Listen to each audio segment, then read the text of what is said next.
The price tag of the 2008 presidential conventions could set a new record. An estimated $250 million for both the Democrats and Republicans.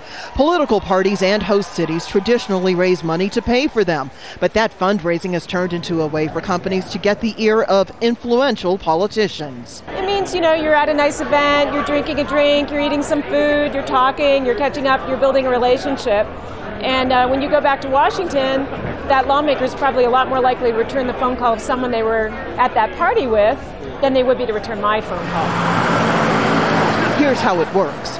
Companies and unions donate cash and services such as trash removal, phone service, and catering in exchange for access to local and national leaders. Federal ethics laws limit how the two sides can socialize, but the socializing still happens. We really struggle for funds. Brooke Davidson wishes she could get a few minutes with Barack Obama and other prominent Democrats this week in Denver.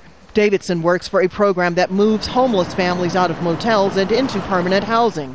Her group's budget, just $350,000 a year, what some companies are spending on luxury boxes for convention week parties. Well, I would say to them to consider also giving their money to not-for-profit organizations in the community and across America, that dollar, that we are very skilled at making that dollar go a long way. I can turn a $1 donation into $10, and nearly every penny of it will go to direct services, and it will help a family for a lifetime. It doesn't matter who is the president of the United States. He does not run the country. As soon as you all realize that, the better off you're going to be. Corporates, big business, they run the government.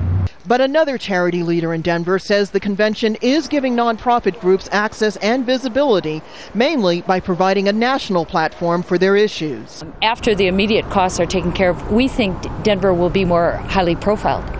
We've seen the name Denver come over the media on a national basis more times in the last week, more times in the last month than it's probably happened in the last 3 years put together. And we think over time that probably plays a very positive impact into what can happen to Denver in terms of a community that can support nonprofits. The upshot is that lots of money will continue to pour into U.S. political conventions.